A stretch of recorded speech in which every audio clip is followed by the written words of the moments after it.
Good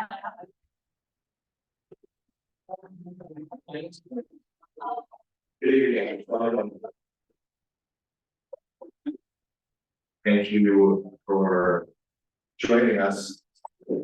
We are exceptionally honored once again.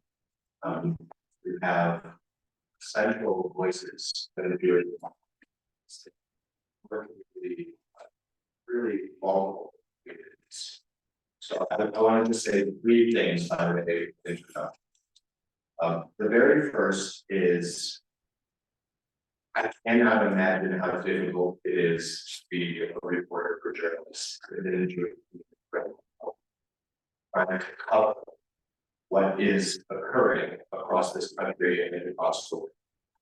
And so I am grateful to the Forward, its entire staff, the way in which it amplifies essential voices from within and outside of the Jewish community, but also a diversity of voices that for those of us who are following the Forward closely, we become exposed to ideas that we often wouldn't come across in our small circles. So to Jody and Arno, and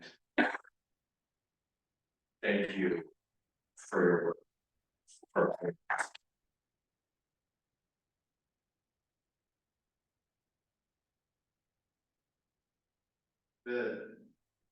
I do want to thank Debbie Pugler and Lauren Marco who are most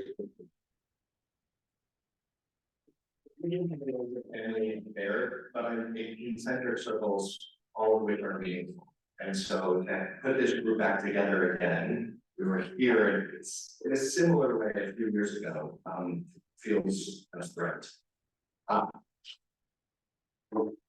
10 years ago, we could not have imagined, or at least I could not have imagined as the rabbi or a rabbi in the congregation, kinds of emails and voicemails we receive on a daily basis.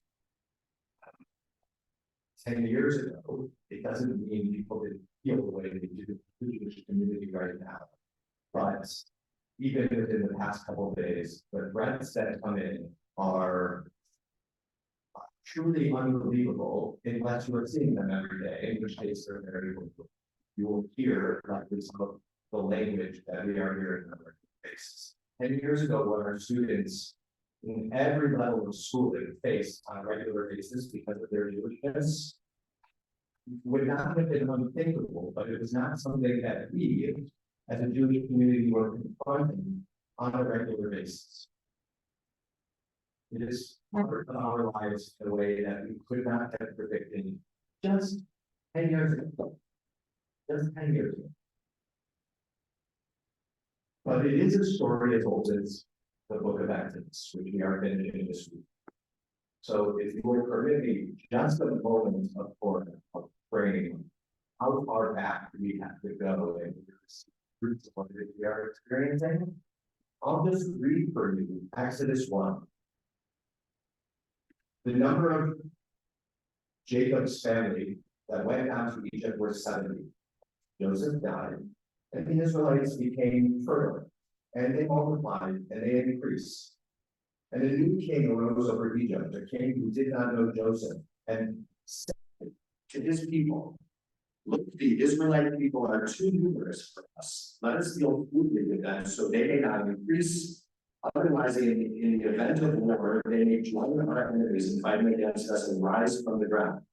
Which is to say, at the beginning of the book of Exodus, Pharaoh looks at a people that honestly could not have been very big. They went down to 7, 10, 15, 20, however many generations it may have been before this new Pharaoh. It could not have multiplied or exploded into the way in which Pharaoh perceived the danger of his people that was growing and would eventually become an enemy. The story has changed. Now we are not joining the enemy, we are the puppeteers of the enemy, but the story, or the basis for the story, has not changed in quite some time. That slavery quickly became infanticide.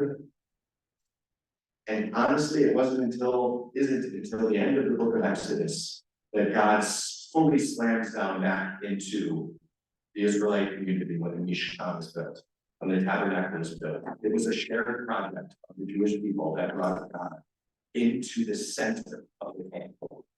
I will say as a rabbi, one of the things that I fear most about rising anti-Semitism is that the shared project of the Jewish people once again becomes anti-Semitism, fighting anti-Semitism. We are living in unbelievable flourishing Jewish life and creativity. If you don't feel it here, you will see it in many other places as well. But at the same time, we cannot turn away or ignore what is happening in our communities. We have to somehow figure out how to talk about anti-Semitism, not to turn away from anti-Semitism, bring other people into the conversation while not turning our backs from what has brought us a Jewish life that I could not be more proud of. It is not the one that I grew up with. I see hearts filled with Jewish religiosity on a daily basis. We can do both, and we'll continue to talk about both, but we're going to double down on Jewish religious life in this country, and we're going to do that here as we do each and every day. But let's do both tonight. Let's talk about what it is that's happening in our community, across the country, and across the world. And there could be no better experts than Jody and Ardo to take us through that. We're going to begin before Lauren introduces everybody, but we're going to begin with a video, and then we'll get into the conversation.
Thank you all for coming. I'm Lauren Marco. I'm the news editor of The Forward. I've been a proud member of this congregation for 15 years. The last time I hosted an event here, it was my son's parents. I'm also the proud colleague of Jody Redoran and Colonel Roosevelt. Let me tell you a little bit about them. Jody came to The Forward in 2019 and challenged the staff to bring clarity to the chaos I didn't know a few years ago when I started how much chaos there would be. Under her leadership, the staff has wrapped up a record number of awards, and she has two for her weekly column looking forward. It's a good way to end your work week. Before the Forward, Jody worked for 2 decades at the New York Times, including stints as Jerusalem bureau chief, and she pioneered the masthead role of associate managing editor for Audience. I can tell you one thing about Jody that is not on any of her official bios. She is a master decorator of suites. And consultation. Let me tell you a little bit about Arnold Rosenfeld. He is the Forward's enterprise reporter, and he has reported and written some of the most enlightening pieces we have published since he came to us in 2020. You may have read his award-winning story on what it's like to be Jewish at a campus hotspot of anti-Semitism. That year-long project at George Washington University was published well before October 7th. But it was a harbinger of insightful stories to come during this most challenging time for American youth. Arno lives right here in DC. And one thing I can tell you about him that is not on his bio is that he is the goalie for his co-ed soccer team. I'd also ask you to look out tomorrow for his debut newsletter, Antisemitism Notebook. It will include insights beyond the ones you have heard here tonight. Thanks for coming. Thanks for reading the Forward. Thank you for donating to the Forward. We do it all for the audience.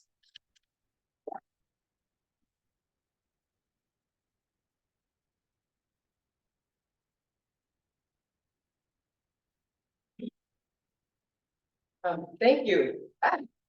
Thank you so much, Rabbi Alexander and Lauren. I just want to take a second because I know we have a lot of people on Zoom and we might be having some sound issues. Can someone just check the chat while I ask? Can people hear us on Zoom? Can you put a little note in the chat if things are better? And if not, we're really, really sorry, but there's really nothing we can do about it here. So, but it's great to be back at us. Thank you so much. It's incredible who's here. Thank you, Lauren and Debbie, for being our family hosts here. I have friends from college here. My aunt and uncle are here. My girlfriend is here. Great, and it's anyway, I was here many times. You saw on the video, and everybody of course knows Debbie got our pod dive last year, and I was here at the meeting many times, and it's great to be back. But I'm just filibustering. I'm just right. We're working on the sound. Get close to the mic. Be close to the mic. Yeah. Okay, we're good. We're as good as we're gonna get. It's better than it was before. Great. We're awfully far apart up here. All right, here we go.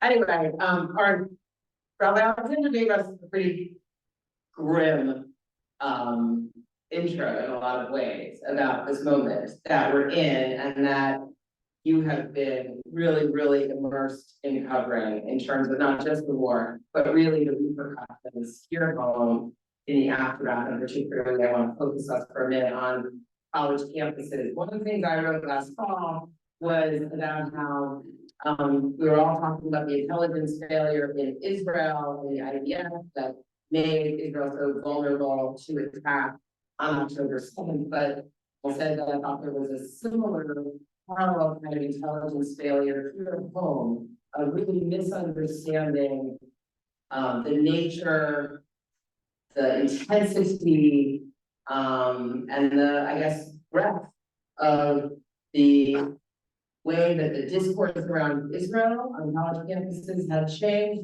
and particularly the way that it had fomented or hosted or otherwise intersected, I guess, with anti-Semitism. So given, as Lauren talked about, that we have been really following this for years before and after October 7th, can you talk to us a little bit about, like, how did we miss this? Or what are we, what What's happening? What's college campuses? Well, thank you, for having us here, and if somebody, wants to wave at me, if I'm not really close enough to the mic, many people online here as well, but, yeah, so we're gonna talk, about the different types of anti-Semitism that we've seen since October 7th, and other things as part of this work. It's funny because you're posing the question, but I would say one way to do this is by not reading forward. I think, I have a lot of people say that, right? Where did this come from? This is shocking. Things are really different. I've been working on different projects.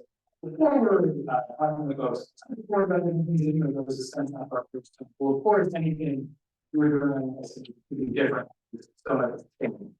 And I disagree. And part of the reason that I disagree is that the intelligence failure was a combination of things. One, I think people didn't realize how intense the feelings of animosity for Israel were and are.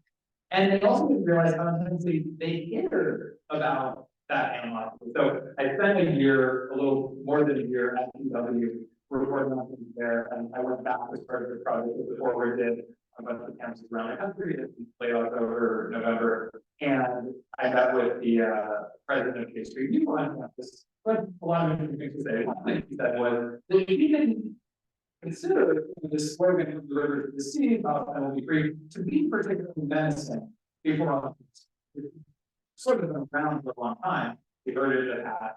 But after October 7th, when you heard people standing on campus, we suddenly felt, I don't know if you thought it was anti-Semitic, it sounded kind of scary, it sounded like a call to violence. So that's something that had been happening before. But I think maybe there was a sense that surely following something like October 7th, people would tone it down, or maybe you didn't expect to tone it down, you just you kept that much, and now you really did care. You felt this emotional connection, you felt this sort of trauma, and so the response was on a quarantine. So maybe that's one really strong slice. Yeah, so speaking of slogans, I want to get back to the issue of campus and particularly how the reactions to the outbreak of October 7th have been handled by campus administrators in what I think is a really problematic and troubling way. I wrote a couple of weeks ago about this new policy at Barnard College where they are banning all decorations from dorm room doors because there's been all this anti-Zionist or pro-Palestinian sloganeering on those doors, and there's some sense of kids being unsafe. So I want to get back to that issue, so keep that in mind, but I want to stick with slogans for 1 minute because I am a pretty radical free speech protector advocate. I have just written this column, as I said, and I saw a video a couple of days ago from a protest in my own town, and I had also seen one from the town of Teaneck. They chanted the same slogan, which was "Say it loud, say it clear, we don't want no Zionists here." And first of all, I was offended by the double negatives of this comment.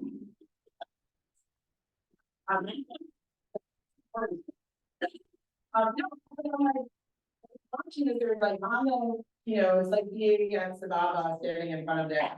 In my place where I go to cafes or whatever, when people walk by and I'm thinking, so like, I don't think people would have chanted that openly in this way before. And I also don't know that I would have felt, so I felt, I did not like hearing that slogan. So I wonder, and I was thinking about this, exactly what you'd written about River to the Sea, because I was like, I don't know, thoughts about the slogans? It's not a question. Yeah. No, we've been talking about that. I don't know. Just together. Okay. Push together.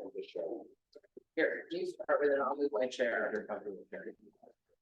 We're also gonna move this closer, because this is the mic picking up into the Zoom. All right, Oh. I'm gonna fix this one. All right, slogans. Yeah, make that a little bit more of a better. There's something like, we don't want to design this year. And I was like, oh, this sort of like, I guess, to the way I heard it, and then I thought, okay, wait, this year. what does it mean? What is, I don't know what are the parallels? What is a political philosophy that you might chant on the street of, we don't want socialists here, we don't want capitalists here, we don't want white supremacists here. Actually, that was for a little bit of light philosophy. I think for the people chanting it, white supremacists might be the parallel, which of course may be even more comfortable. Now I'll hand it to you. Yeah, I mean, it would be a system, and I think many of those people. Also, Yeah.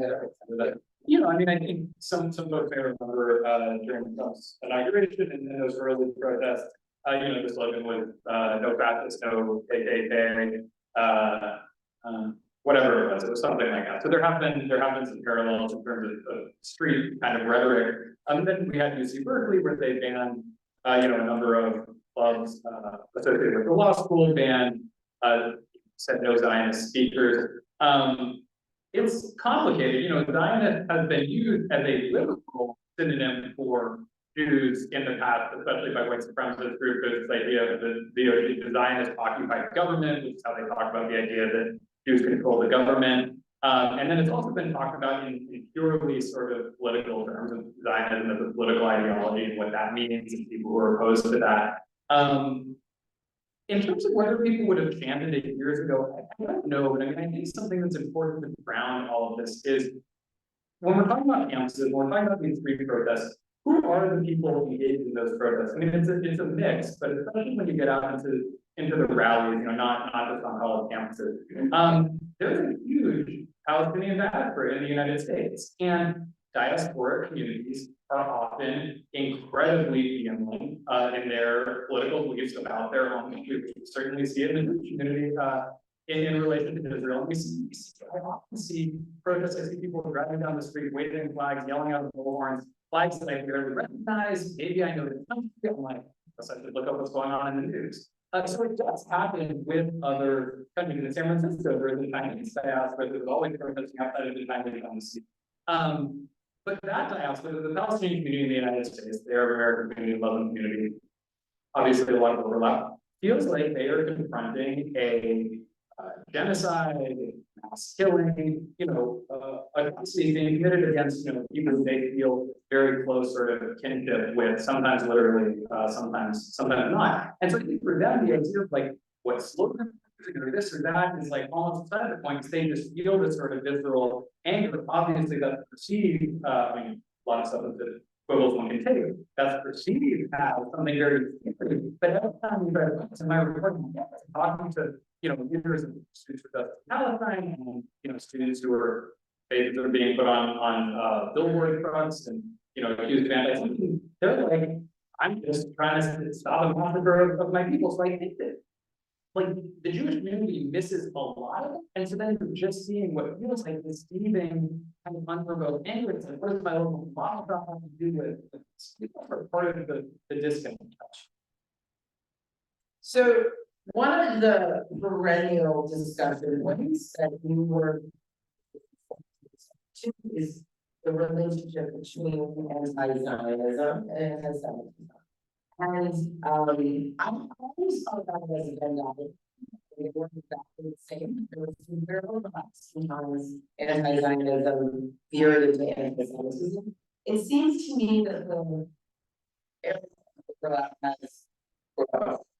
I feel like that's my own experience, and I also see that like the Jewish leadership organizations, the Jewish communal organizations like the ADL have sort of codified this because they've actually moved the needle in terms of how they categorize incidents. Like they always included some anti-Zionist rallies in their count of anti-Semitic incidents, but this year that number grew significantly as you reported. So I wonder, I still want to believe that not all anti-Zionism is anti-Semitism, and that it's reasonable to believe, to have some opposition to the Jewish state's existence. But I wonder if do you agree that the needle has moved and sort of how? Yeah, I don't know that I I don't know. Still on, still here. They're playing back there. I can just Just speak speak really loudly. loud. Yeah. I don't know that the Venn diagram has expanded, but again, I think there was a lack of awareness about the contours of that diagram, especially you know, on the left. I spoke with a lot of, I mean, there were a lot of progressive Jews who were maybe anti-Zionist themselves, and if not that, then just very, very progressive, very critical of Israel, who were shocked in the aftermath of October 7th about some of the things, you know, about some of the support that they saw for October 7th in predominantly non-Jewish left-wing corners. And there was a part of it that was like, really? What did you think? Like, it's been clear, nobody has been condemning Hamas prior to this. So why would they suddenly start? I mean, Hamas has been committing, you know, terrorism since its foundation, since the early 90s, you know, suicide bus bombings against civilians. So that was all okay, but then instead of that, you know, so in that sense, I'm not surprised.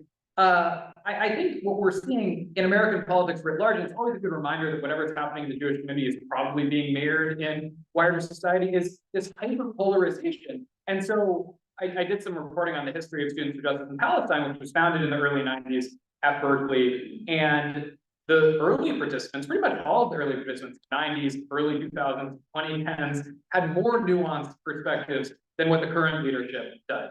And that's true in all of our politics. And I think, you know, there's also, we've seen that to some degree in the Jewish community as well, people hardened in their positions. And so what used to feel like maybe a give and take of, yeah, well, this person is anti-Zionist, that's okay, you know, we can agree to disagree. Suddenly it doesn't feel like it's okay to, you know, agree to disagree.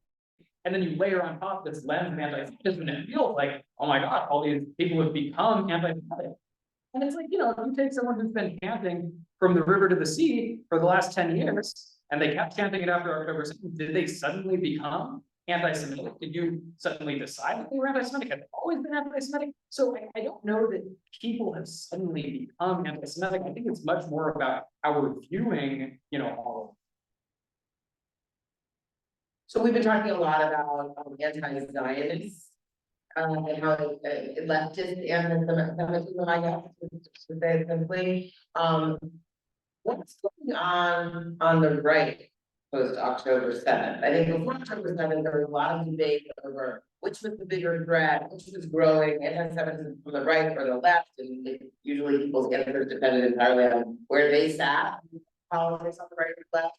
And one of the things we always pointed out was that while it was that most of the anti-Semitism on the left was in the form of speech and harassment online, and a lot of the anti-Semitism on the right was in the form of shooting at the Tree of Life synagogue and things like that, or attacking people in Brooklyn, maybe.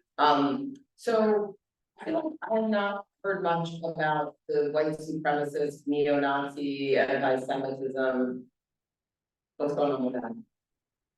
Yeah, it's a good point. And I think the broader point is that we really often choose what anti-Semitism we want to look at and focus on, which can be fine and it can make sense. There's a lot out there, but I just noticed that the you know, the ADL had their national conference last week, and the title sponsor was Adidas, which was, you know, Kanye West's shoe company, and they were in the news. I think this was before October 7th. Maybe it was in the mess of news after, and it just got buried. But the CEO, some top executive at Adidas, was back to calling, you know, Kanye West this brilliant artist, and they want to sell the back stock of his sneakers. Yeah, they decided to sell his sneakers again. Yeah, and so non-issue, apparently. I mean, all of the groups that were mad last year when that happened, obviously they have other things on their plate, but that's interesting. I remember too, you know, when Kyrie Irving, the NBA star, you know, watched this anti-Semitic, Holocaust-denying documentary, it was on Amazon. It was like Amazon Prime. And there was this brief period of time where all the big Jewish organizations tried to get them to take down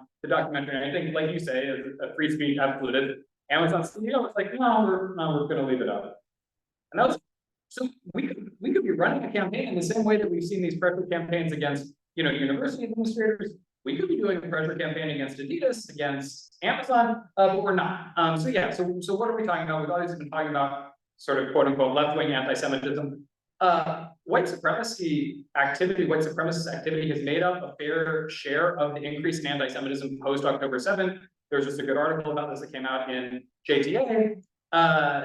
Bomb threats have been a huge ongoing issue. There was a huge number of bomb threats in December, which tends to be a white supremacist activity. They organize in these sort of far-right online chat rooms and then blast out these bomb threats, these disruptions of Zoom events, that kind of thing. And they often seize on whatever the sort of flavor of the moment is. So I was looking through the ADL's data on anti-Semitic incidents, and a lot of the incidents since October 7th have been people saying, have been white supremacists seizing on Israel. So either, you should go back to Israel or you're disgusting because of what you're doing in Gaza. Not that I think these neo-Nazis are sympathetic to the Palestinians, but they use that rhetoric. And so it can be very hard to separate out if you see a line that says someone leaned out a car window and said, F you, Jews, you should be ashamed of yourself.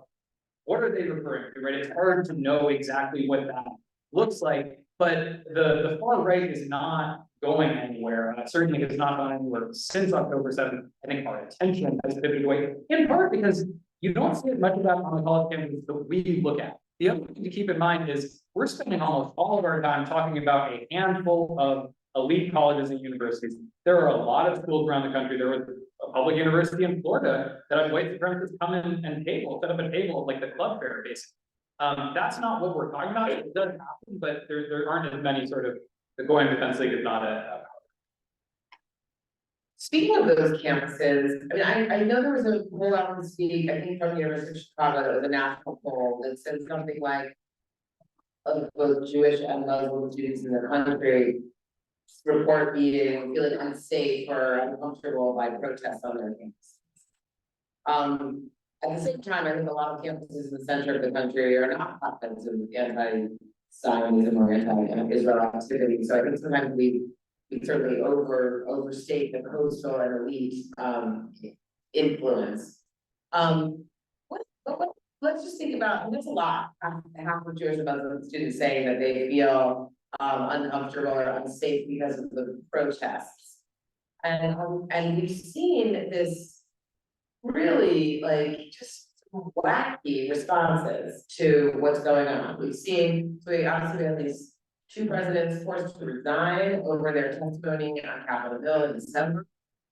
We've seen a lot of Jewish donors and alumni talk about, withdrawing their donor support of universities, and also I've heard them talking about, let's talk about universities more. hard at work on. Right, Mary Rice started her own university, right? And then we've seen things like we have this professor at Berkeley that you're writing about in your newsletter tomorrow, who's doing a sit-in in his office, sitting shiva in his office for the decline of discourse on his campus. I talked about Barnard shutting the dorm declaration at the end of the dry erase boards at Barnard. It feels like a real crisis, in terms of discourse, the academy, free speech, and just I get discourse around issues of pluralism, of diversity. We've seen how this is now intersected with debate about diversity. How do you, and you recently reported on this huge upsurge in lawsuits being filed against, I think, 50 universities, October 7th, for schools and universities about anti-Semitism and Jewish students not feeling safe on campus. Are we nearing some kind of true crisis in American higher education caused by this concern? I think there is a crisis in American higher education caused by this concern. I'm not sure that if it were up to Jewish students who are on these campuses, that we would be having a crisis. One of my favorite statistics since October, there was a poll done asking American Jews how serious of a problem they thought anti-Semitism on campus was. And everyone 35 and older, 80% of those people thought it was a very serious problem.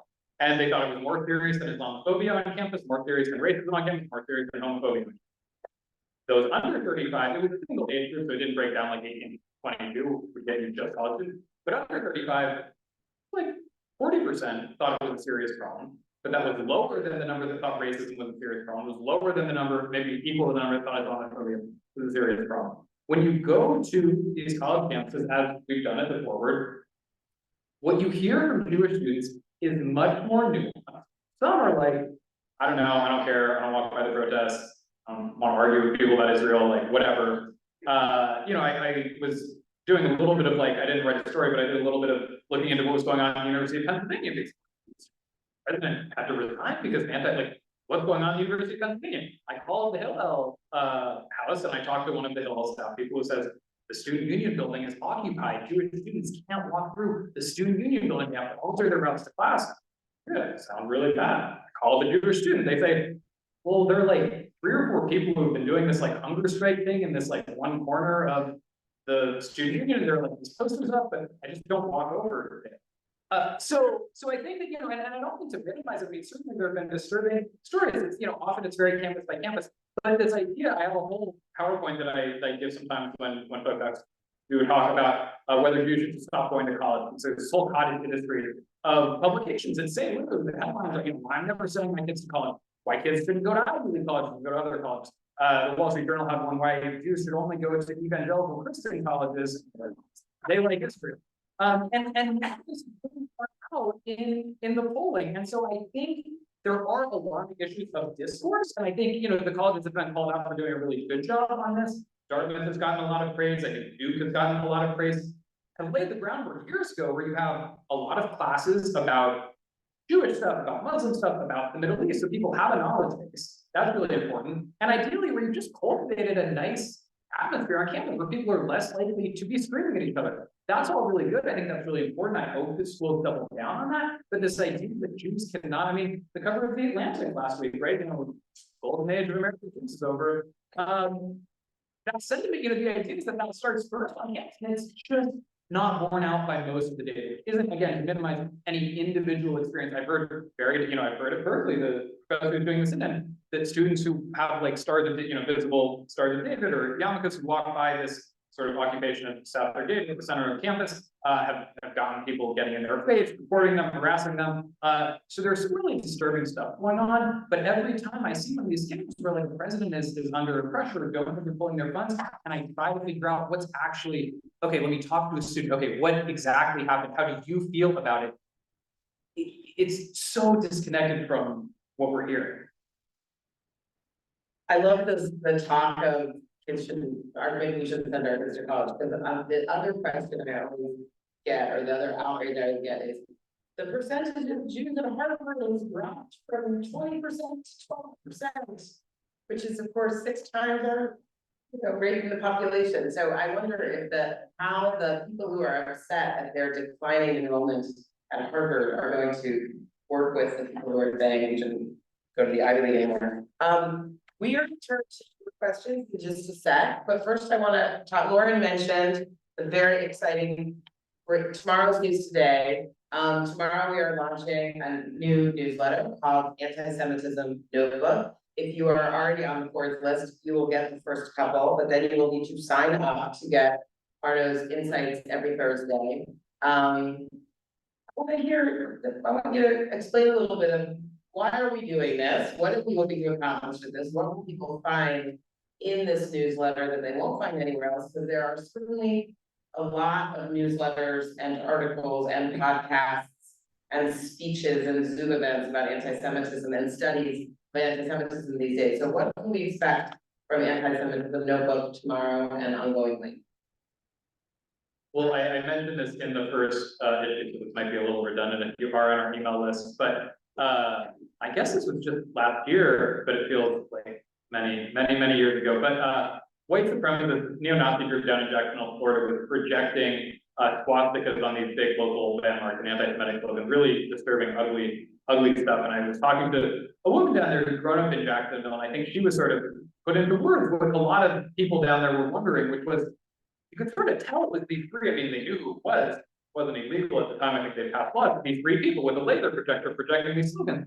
But when you saw that, 30-foot swastika on the tallest building in downtown Jacksonville, are we supposed to be afraid? Do these represent? Did these speak for a bunch of Nazis in our community who were posing a physical threat? The rabbi in the local synagogue was saying, we have people pulling their kids from daycare. Did we need to get extra security? And she said, how do we respond proportionally? What is actually out there? And I think that's the big gift that journalism, especially journalism moving forward, does, which is independent Jewish journalism is we have the time and the space to actually report out these phenomena, to look at the studies, to talk to people when we see something in the news that either gets written off, we can go uncover, we can show that something really bad happened. If something's getting overblown, we can go try to explain, the reality of what's really going on. And that's something you really only get, I think, from a newspaper, from old-fashioned reporting. I keep a running list, I think we're up to 52 new nonprofits, officially registered nonprofits since 2015 that have been created to fight anti-Semitism.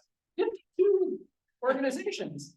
So there's a lot of content out there, but they're advocacy organizations, right? They want legislation passed, or they want to promote a particular viewpoint. And I think we have the privilege, and I also take it seriously as a responsibility to not push an agenda, to really just try to communicate to Americans, to our readers, what's going on and some ways that they might be able to think about it. Not what they should believe, but information, framework for understanding this stuff. So, that's what I hope to provide in the newsletter along with the rest of our coverage. So I do hope that folks will find them.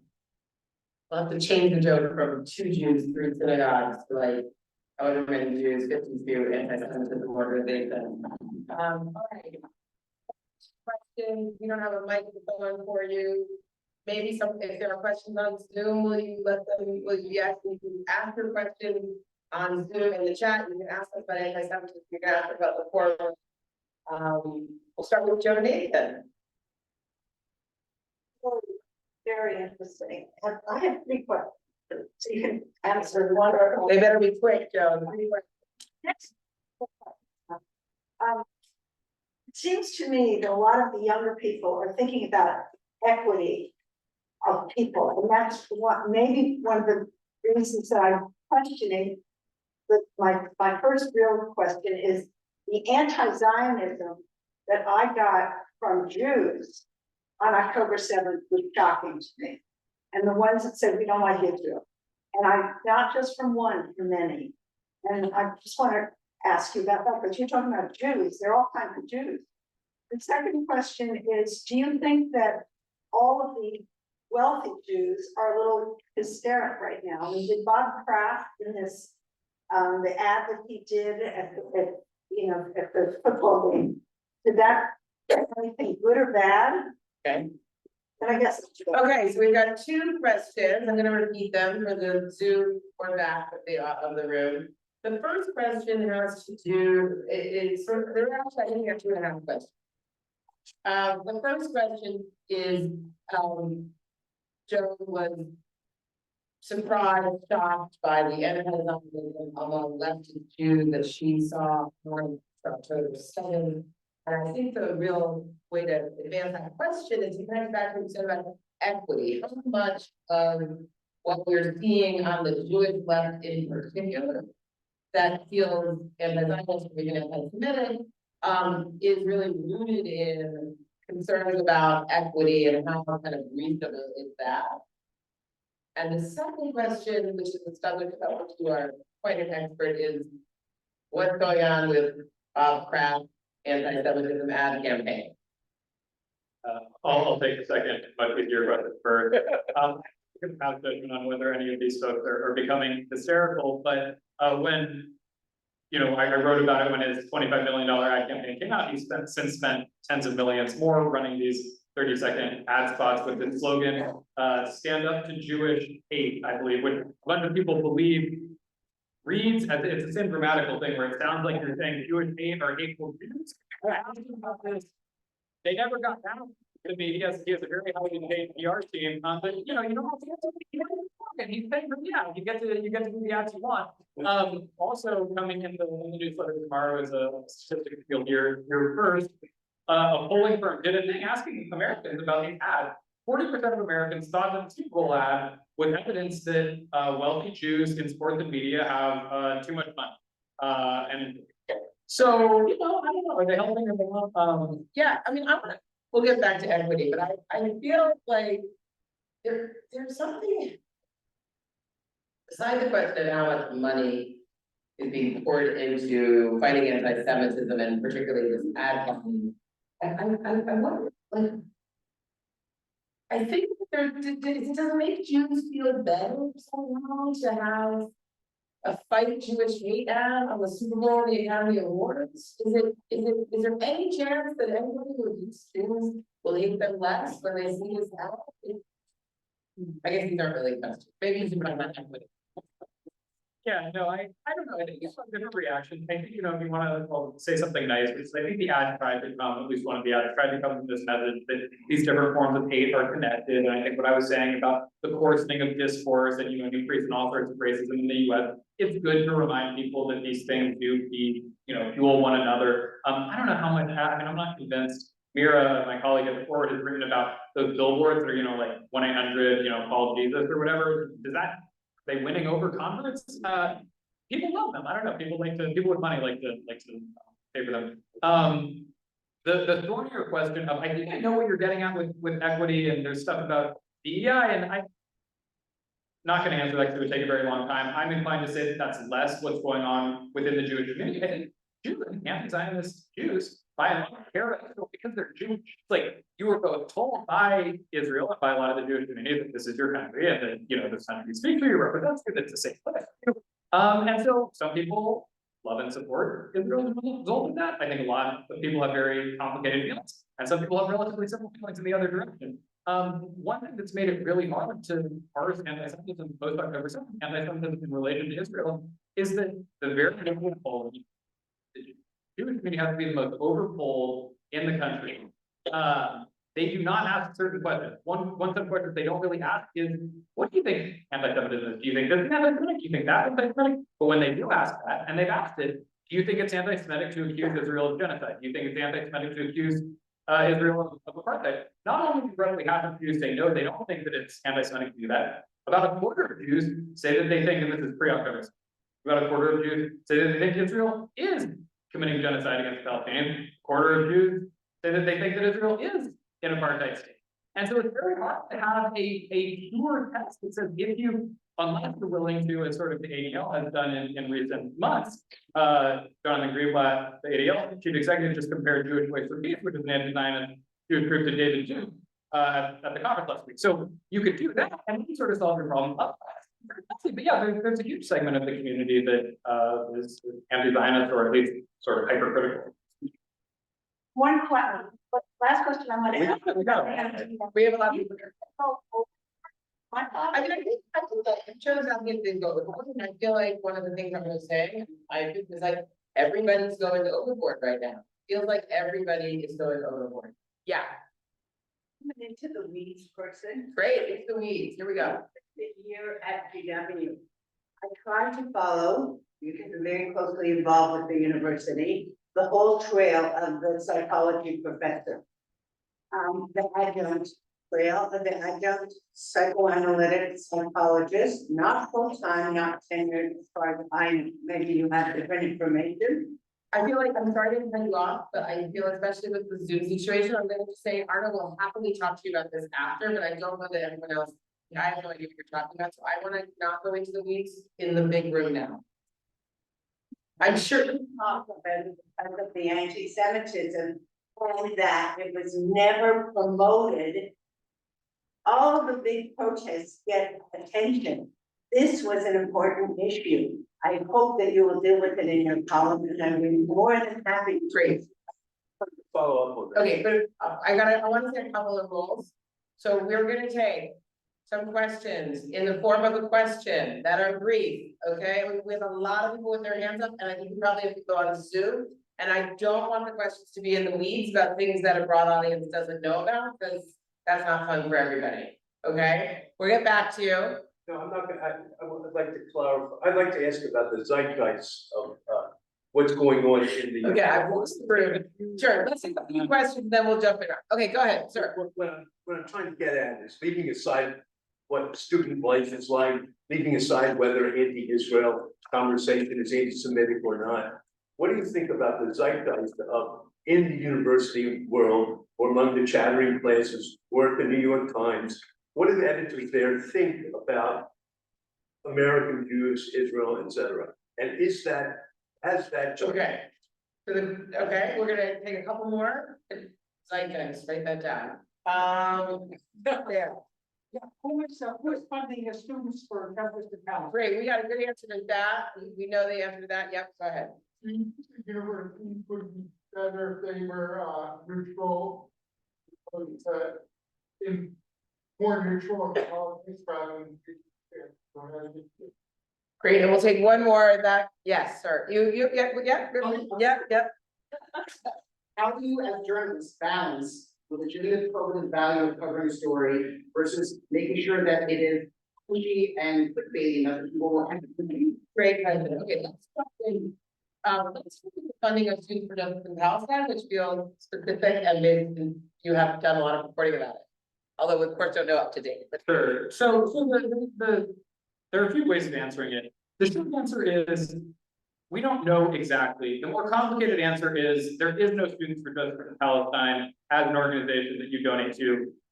The longer answer is, there is a national organization with a modest, kind of opaque budget, but they don't directly fund campus clubs. It's a network of student clubs. I don't think this is something that happens just because a lot of us are very deep in the Jewish community. The number of press releases I get where it's a small nonprofit, but they hired a person to hire a person to get me to write about them, and then they get back to them, and then, because I ask people, what do you see them spending money? They get a lot of headlines, partly because we give them a lot of coverage. And people say, well, those flags aren't cheap. I'm like, well, you get like $1,000, $2,000 from the university. Some people have money they spend on this stuff. You might get money from the community. So if you're in DC, I know DC, like the chapter at TW shares the apartheid wall that they put up during Israel Apartheid Week with the University of Maryland. It stays in some alum's garage in suburban Maryland, and they haul it. So it's not very expensive to get all this publicity, in part because when 3 students at TW project "Glory to Our Martyrs" on the side of the library, they get a bunch of major national media outlets to write about them.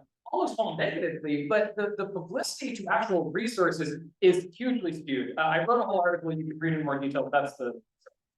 Well, and so with all nonprofits, we are generally a couple of years behind in how things are funded. So we don't know, for example, how much money pro-Palestinian advocacy groups have raised since October 7th. But in our most we discovered that this kind of group that does this pass through to SJP seems to have raised about $1 million, right, over For like 20 different. for like 20 groups. And what is your general estimate of how much the 52 anti-Semitism organizations might be spending on college campuses? Do you have? I mean, it's many times, right? I mean, so, hundreds of millions over the last decade. Yeah. So the idea that SJP is like well funded and that's what's going on here is not quite like there might be a lot, there are a lot of kids involved in the SJP for sure. The other, you were writing down the question, so we have the zeitgeist question, which feels very, very big. Do we think that universities would be in better shape if they were more like neutral spaces? I'm gonna go with yes on that. I think that my kids are 16 years old, they're 2 years in high school, and we are applying to colleges soon. I would like to go to places that are open and welcoming and also noisy and diverse and full of argument and debate and discussion. I want them to go to places that have no thought police and that have real diversity of thought as well as diversity of background. And I want the experience of being there, both in the classroom and in the door, to be one of inquiry and learning and growth. And I think that neutrality is probably a good look for people who are running universities. But I think more than neutrality, what you really want is openness. You want a place where it's not that it's a blank canvas, it's that it's a place that's all about inquiry and discussion and argument and exploration, and where the most important value is the value of people being heard, even when it's difficult. That, by the way, is the same values that we look for at the forward. So I'll go from there to the question of, I think it was, how do we balance? I mean, basically, how do we stay focused on quality and also make sure that people are excited to read what we're publishing.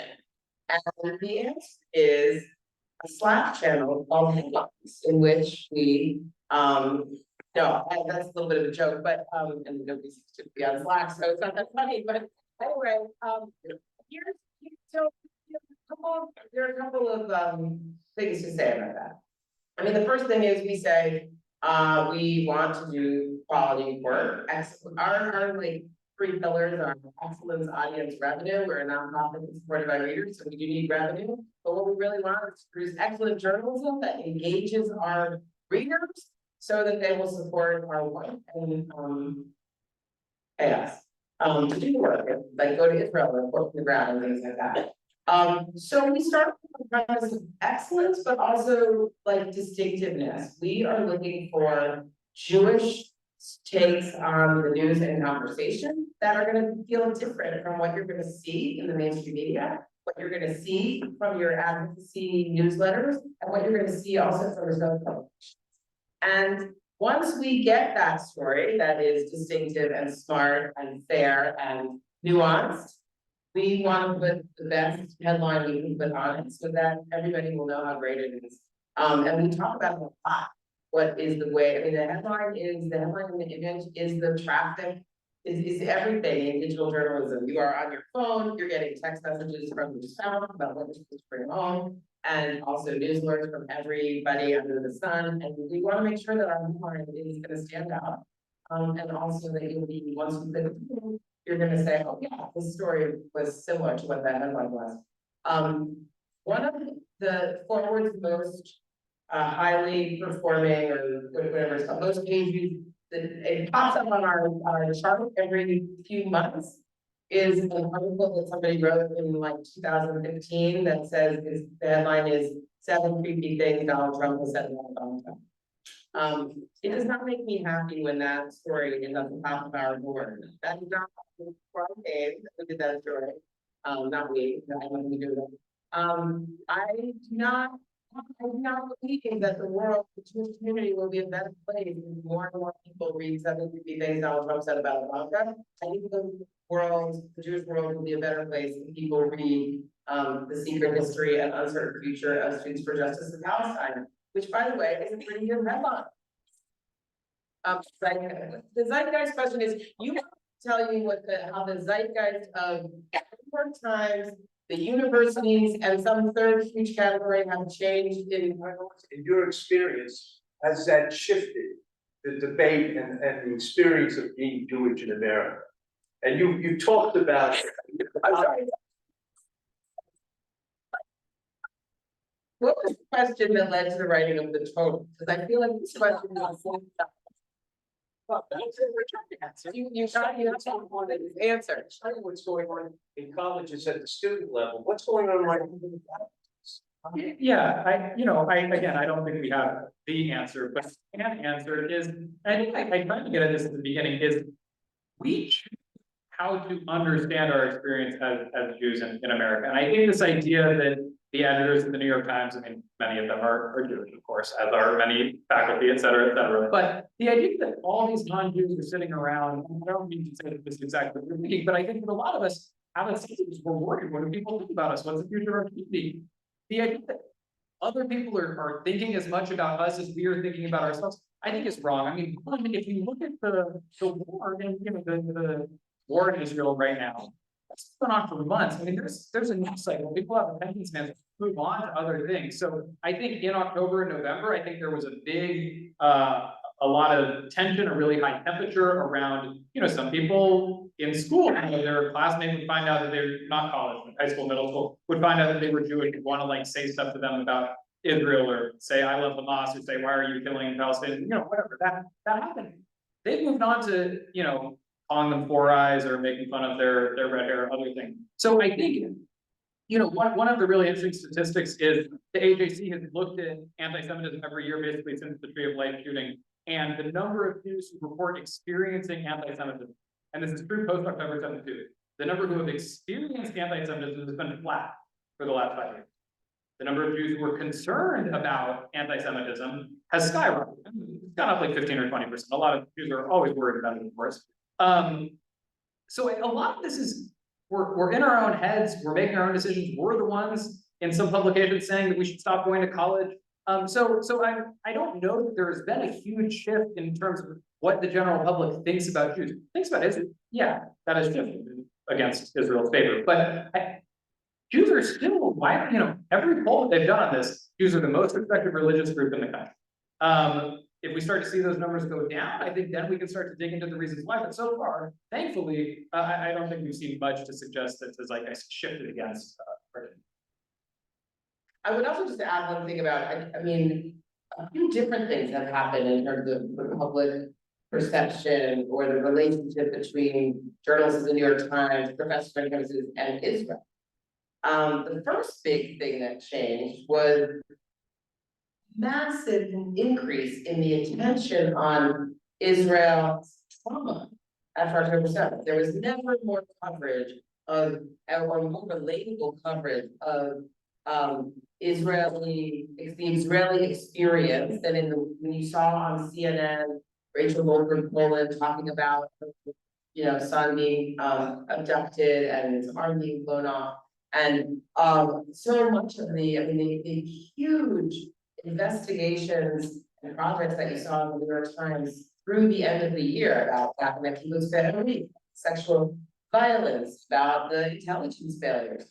So the first big shift, I think, in terms of the people who were not engaged with the Israel story before was a massive increase in interest in what happened to Israelis and in the Israeli experience. And then, as you said, I think that when you talk about the shift that's happening now, I think it's mostly a shift in terms of the sort of international community, the sort of official, like the increasing isolation that Israel is facing as the war kind of drives on. But we've also seen, we've seen a large increase in our audience, and in October of 2023, the largest growth any website in the entire world was the Times of Israel. The audience growth at the Times of Israel. So who do you, I mean, that's like a lot of people who were not thinking about Israel at all before were reading the Times of Israel in October 2023.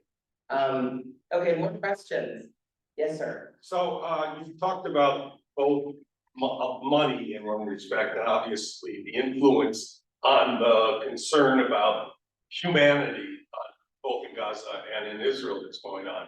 But you have not talked about the impact of, and I don't know if Forward has dealt with this, the announcement by AIPAC that it's going to raise $50 million, go against people who are not necessarily anti-Semitic, but are anti-Netanyahu, essentially. And that's what a lot of the congressmen who have been criticized for, like, So the question is about AIPAC, which has said it will spend $50 million,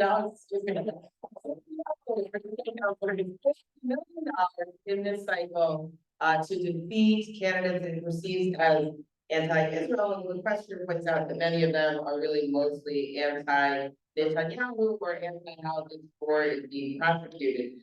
And I mentioned this today, I was talking to somebody who told me that J Street, so AIPAC has seen a very big increase in fundraising since October 7th, as has the Jewish Federation Network. I think they've raised $80 million for direct aid to Israel. J Street has also had an increase in fundraising. I think one question is, what do you think the impact of AIPAC will be on this election cycle? Is the way I would. Yeah, I don't have a ton to say other than, I think the shift in spending around Israel in campaigns is very significant. My colleague, Jake Kornblum, covers this a lot more. I think part of the reason that I haven't looked at it more is because it actually has gotten a lot of very good mainstream media coverage. It's a story that is penetrated, I think in part because it is so significant.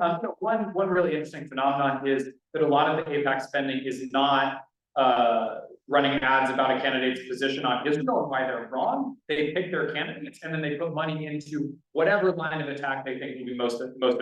They voted for tax increases or what have you. But yeah, it's huge. I mean, it's shaping the Democratic Party. I think there'll be a big test of whether they're able to knock out the incumbents who they dislike the most, because typically it's hard to unseat an incumbent. So yeah.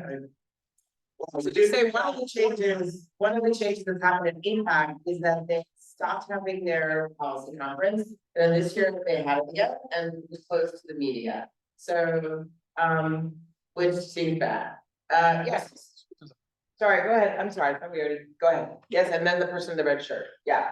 Hey, Michael DeLong from Temple Shalom, thank you for doing this. I've heard this online in a lot of instances of people telling Israelis if you go back where they came from, even if they have lived Israel their entire lives, their grandparents, and oftentimes this seems to have been coming from left-wing people, sometimes the aisle.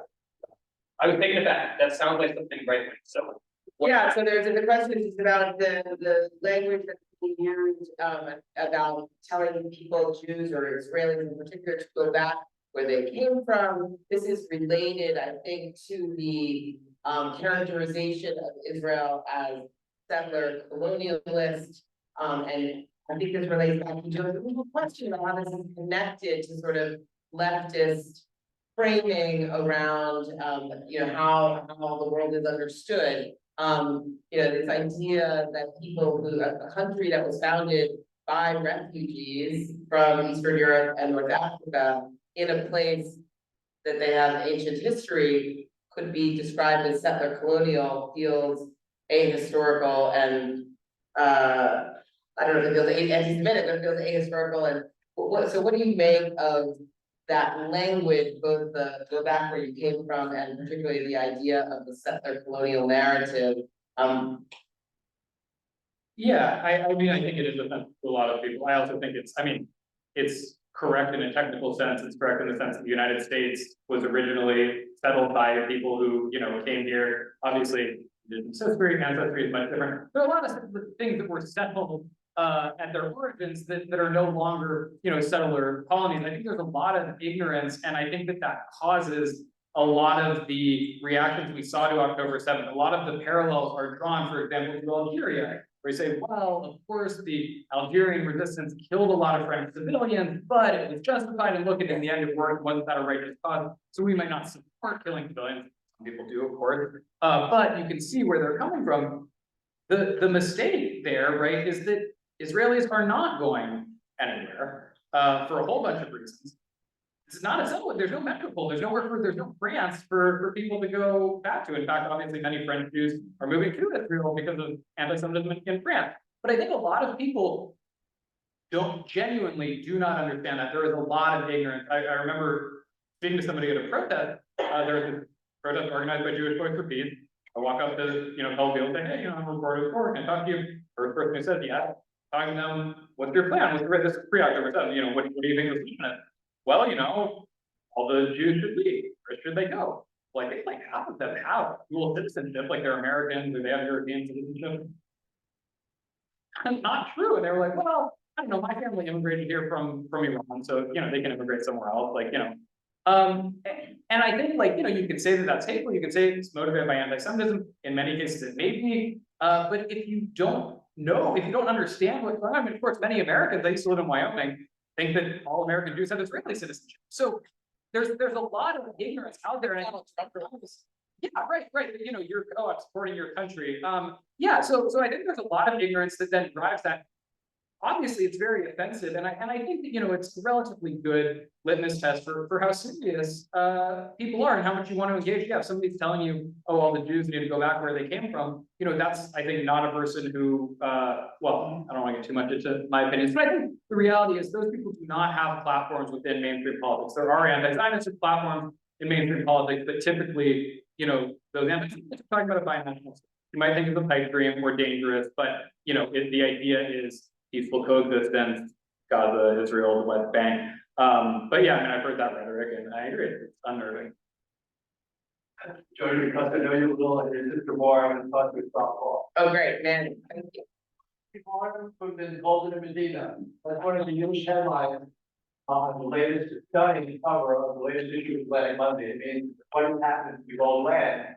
The premise of the headline is, the story is, the golden age of American Jewry is coming to an end. What's your take?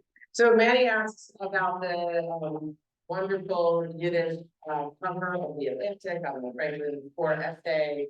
And we had a really interesting interview with the editor of the Atlantic about why they chose to use Yiddish on the cover, so commend that to you, and the essay itself is very interesting as well. Is the golden age of American Jews over? So, no, it's not. And I'll offer you the wisdom of Rabbi David Wolpe, who shared this at the ADL conference, and some people are nodding, other people heard it. Anyway, so Rabbi David Wolpe was asked about, to say something hopeful, and so he said he was imagining having the following conversation with his great-great-grandfather. Where he called up his great-great-grandfather, he's, I guess, I don't know, in some alternate universe with him, and he said, "Davey, the Jews at Harvard, they're so upset about him taking the address. There are Jews at Harvard." Yes, there are Jews at Harvard. Not as many as there used to be, but there are Jews at Harvard, but they're very upset because somebody is criticizing Israel and is weakening her support for Israel. And saying, "There's an Israel." So, as these relatives, we should be smart. I know people feel very uncomfortable. And, I started this talking about how I do love what the people standing in my town were chanting. But here we are, in the, I will say, ongoing golden age of American Judaism, where we can come together in this beautiful synagogue.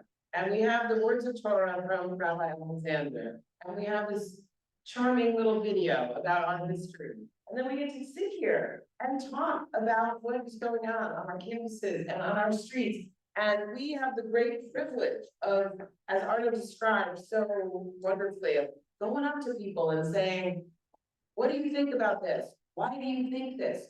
Where are you from? How does this fit in with what this other person thinks?" And then we get to explain it to you. And then you guys get to say that you think we're idiots or we're really smart. And we get to have these debates. And and Joe Nathan has a new cookbook coming out in a month. And in a couple of weeks, there will be a Purim celebration here where people are going to dress up like Barbie. And so I do think the golden age of Judaism is dead, and frankly, is over. And frankly, this is really messy and complicated and hard. But we are better for engaging with it, both in the forum and in this space. And I appreciate manning the question, and we are wrapping it up. I know that this is it. This is the kicker right here. Yeah, I'm gonna so that's it. We'll stick around for some more softball questions, but Rachel Fishman Feddersen, there is a question from the college student, the one college. Student journalist from USC, member of this congregation. Go for it. Question. I don't want to be unfair and say I'm the only college student here because I can't see half of that side of the room, but one of the only college students here, I wonder if there's a way that, Arno, you were talking about this, the larger public, for a variety of reasons, not seem to realize that a good majority of us college students we're doing fine. And we're not doing nearly as poorly as I feel like some people are saying we are doing. And I'm wondering if there's a way that the Forward or other media outlets can partner with Jewish students, Jewish student journalists, because there are a good few of us. I can, name like 10 on my paper alone. And that's probably a gross underestimate.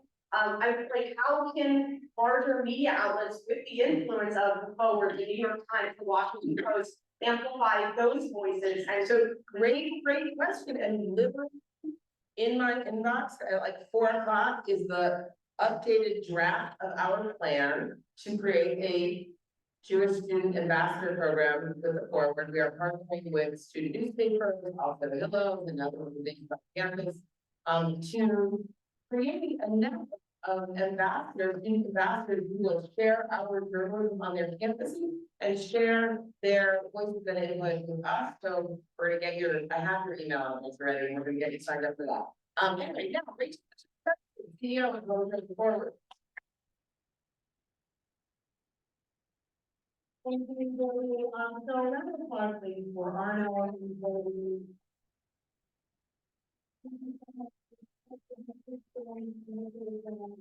Thank you all, thank you, Melissa. Thank you, Reverend Alexander. Thank you, audience, congregants. Thank you, Lisa Lepson, who will do some logistics to make this all happen. Thank you, Marilyn, you're on Zoom somewhere, thank you. So I just want to say to you the thing that as the CEO and publisher of The Forward, I must say, and it's my privilege to say, which is that we are very fortunate to work at The Forward. It is an honor, it is a privilege, and we are reader supported, and that is you. That is all of you, and we are very grateful to you for your time, for your attention, for your interest, for when you read an article, sharing it. I would encourage you after this evening, if this is interest you, to become a little more deeply engaged with The Forward. If you don't subscribe to our newsletter, that is a wonderful place to start. Forward.com/newsletter, and you can sign up. If you subscribe to the newsletter and you like it, please comment. If you heard something meaningful to you, and you are able, I would respectfully request that you show it by making a donation to The Forward to support our work. If you heard something meaningful, if you give us a donation that is meaningful to you, that would be wonderful. So thank you all. Thanks so much. Thank you all.